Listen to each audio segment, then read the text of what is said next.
전례 없는 상황에서 나토 내부의 대립 가능성은 이제 더 이상 단순한 정치적 허구가 아닙니다. 도널드 트럼프의 반복적인 발언은 미국이 희귀 광물, 석유, 천연가스 등 천연 자원이 풍부한 그린란드를 군사력을 동원하여 점령할 가능성을 암시하며 우려를 낳고 있습니다. 북극의 얼음이 녹고 새로운 항로가 열리면서 러시아와의 근접성으로 인해 그린란드의 전략적 중요성이 점점 커지고 있으며 이는 세계 강대국들의 초점이 되고 있습니다. 이 이야기의 발전 상황은 독수리 날기 채널에서 계속 확인하세요. 그린란드에 대한 역사적 관심. 도널드 트럼프는 그린란드 획득에 관심을 보인 최초의 미국 지도자가 아닙니다. 이 섬을 구매하려는 개념은 수십 년 전으로 거슬러 올라가며 1946년 해리 트루먼 대통령이 시도한 사례가 특히 주목할 만합니다. 트루먼은 그린란드를 구매하기 위해 덴마크에 1억 달러를 제안했는데 이는 당시로서는 관대한 금액으로 여겨졌습니다. 하지만 코펜하겐은 그린란드에 대한 오랜 통치와 이 섬의 전략적 가치를 이유로 이를 즉각 거절했습니다. 이러한 거절에도 불구하고 이 아이디어는 사라지지 않았고 트럼프의 반복적인 그린란드 관심으로 현대 정치에서 주요 이슈로 떠오르게 되었습니다. 트럼프의 관심은 이전 지도자들의 관심을 훨씬 넘어섭니다. 그는 그린란드의 천연자원, 전략적 군사적 중요성, 그리고 지정학적 자산으로서의 잠재력을 이유로 섬을 획득하려는 열망을 공개적으로 표명했습니다. 트럼프의 발언은 덴마크뿐만 아니라 나토 전역에서도 우려를 불러일으켰습니다. 이는 동맹 내 국제관계의 경계를 시험하는 내용이었기 때문입니다. 트럼프가 군사력 사용 또는 덴마크에 대한 관세 부과를 언급하며 그린란드 매각 거부에 대응한 것은 단순한 경제적 협상을 넘어선 더욱 공격적인 태도를 보여줍니다. 이러한 발언은 나토 전역에 충격을 주었으며 나토 조약 제5조에 명시된 집단 방위 원칙에 도전하는 것으로 간주됩니다. 이 조항은 한 회원국에 대한 공격이 모든 회원국에 대한 공격으로 간주된다는 내용을 담고 있습니다. 만약 트럼프의 발언이 행동으로 이어진다면 나토 동맹국들은 나토 회원국인 덴마크를 미국의 군사 개입으로부터 방어해야 하는 위기에 직면할 수 있습니다. 이러한 상황의 심화는 나토 동맹국 간의 복잡한 역학관계와 조직 내 권력 균형을 보여줍니다. 트럼프의 그린란드 관련 발언과 행동은 상호 신뢰와 협력이 필수적인 통합된 나토라는 개념에 도전하고 있습니다.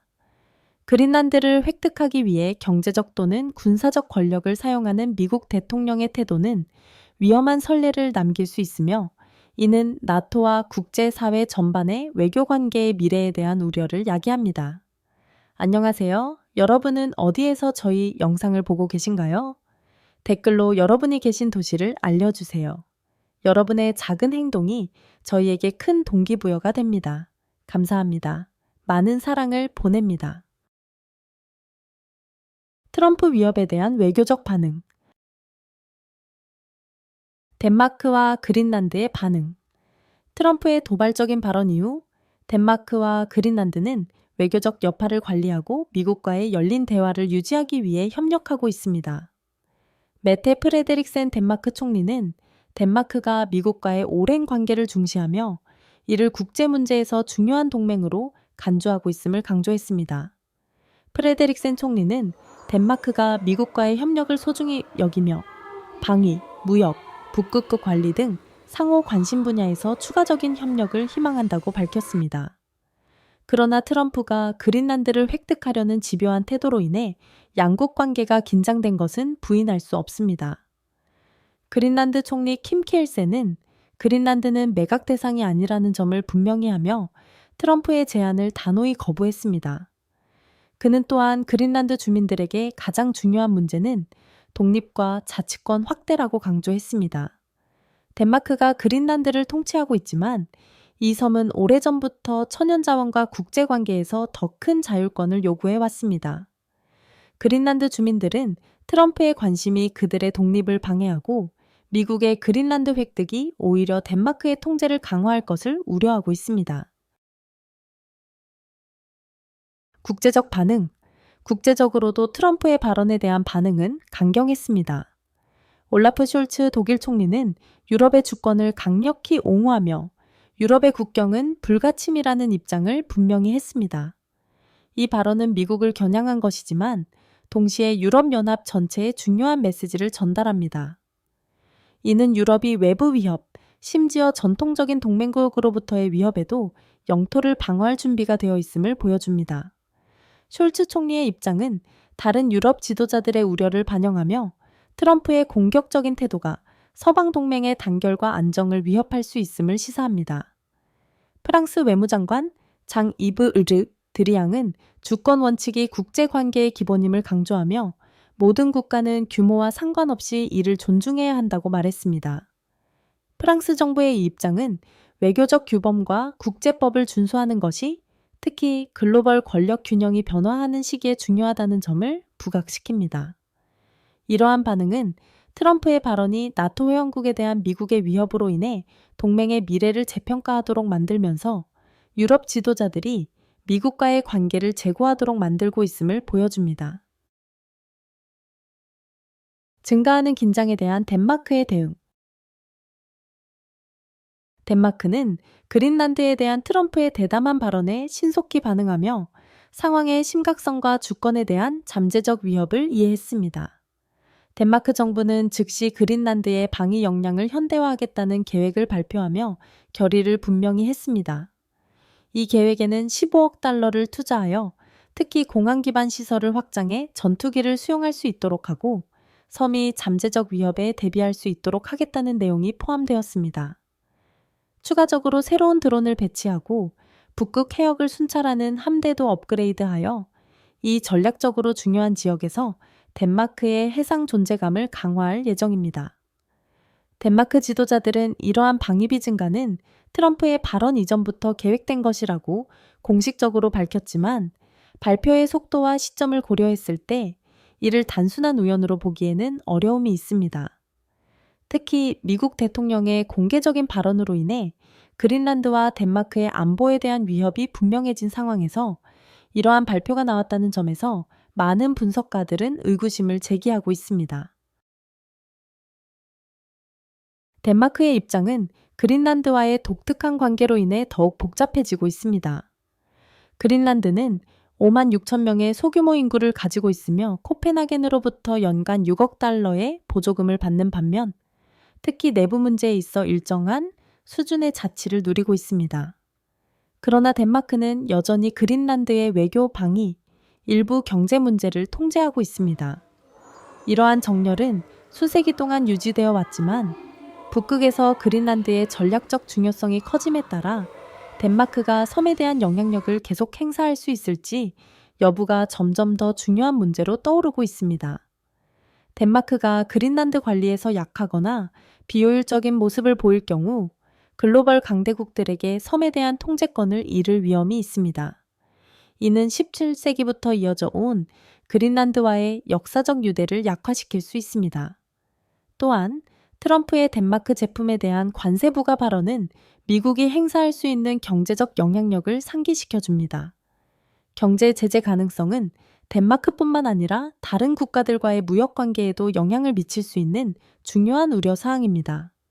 이러한 경제적 압박과 군사적 위협이 결합되면서 덴마크는 어려운 상황에 놓이게 되었습니다. 만약 덴마크가 그린란드 방어에 확고히 서지 못한다면 북극에서의 정치적 영향력을 잃는 것은 물론 나토를 이끄는 국가인 미국으로부터 경제적, 군사적 압박을 받을 수도 있습니다.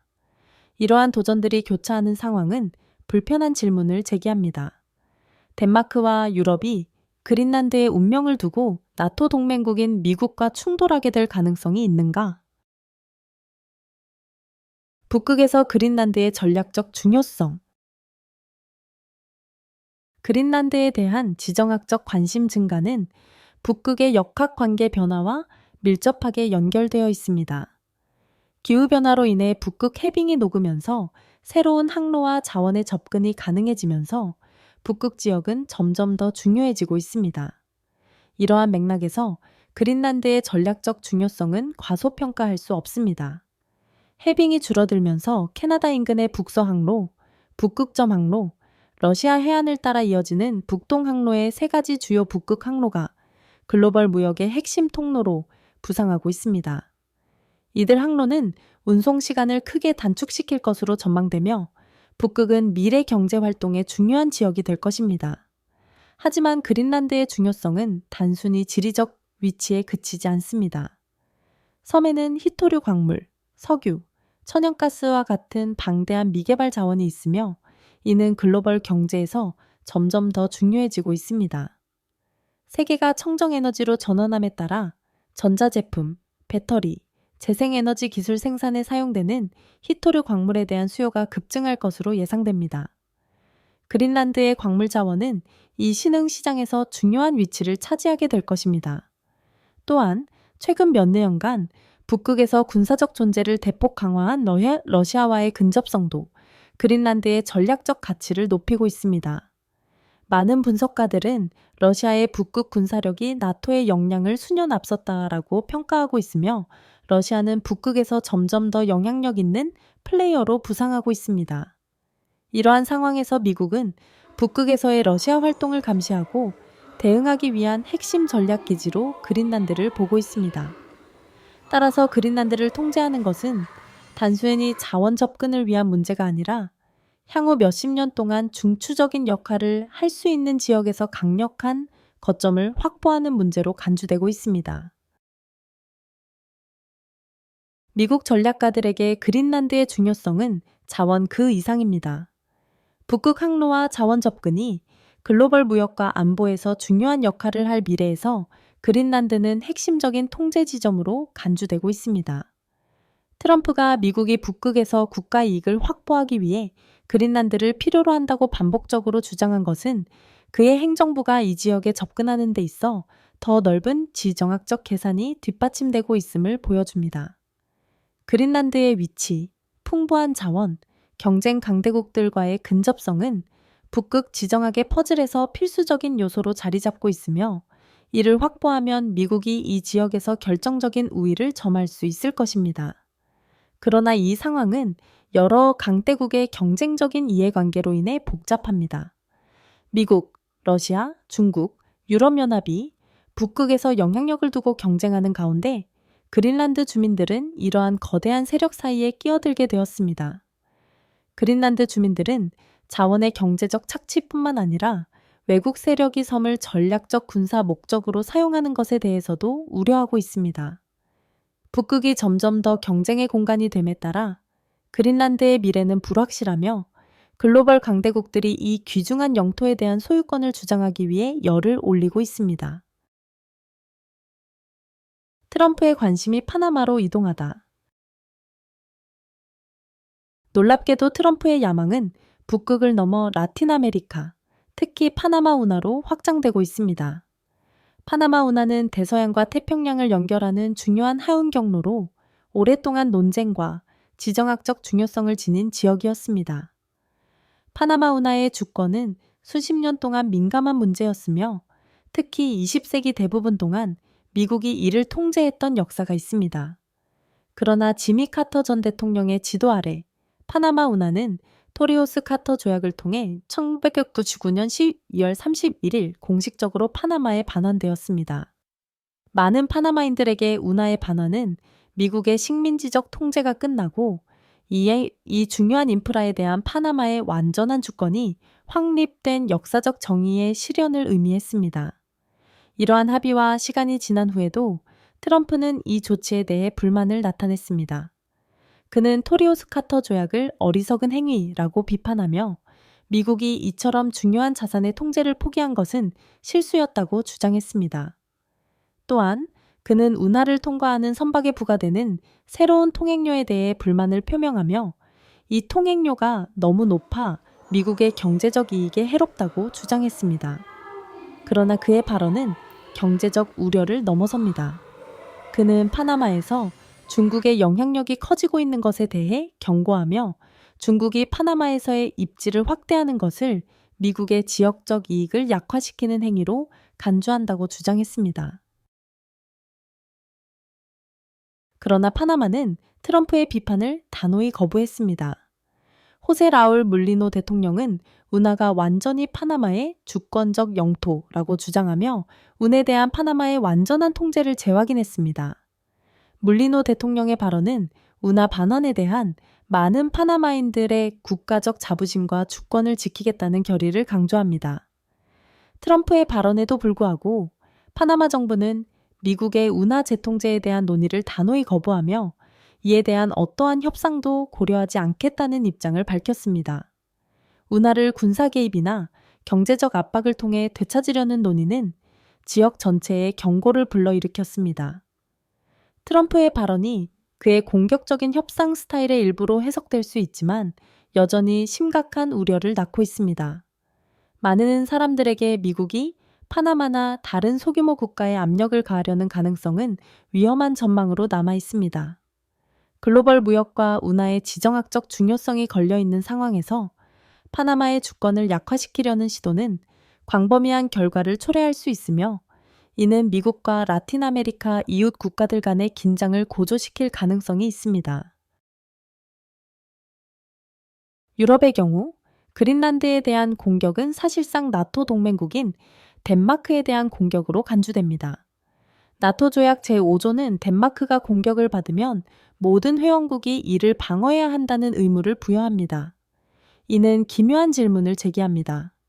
만약 미국이 그린란드를 상대로 군사 행동을 개시한다면 나토가 미국의 전쟁을 선포할 것인가요? 가능성은 낮지만 이 논의 자체가 대서양 횡단 외교의 붕괴에 얼마나 가까워졌는지를 보여줍니다. 결국 미국이 현실적으로 그린란드나 파나마를 차지할 수 있을까요? 법적으로는 실질적으로 불가능하며 외교적 재앙을 초래하지 않고는 불가능합니다. 이것이 나토 내부에서의 전쟁의 시작이라고 생각하나요? 댓글로 여러분의 생각을 알려주세요.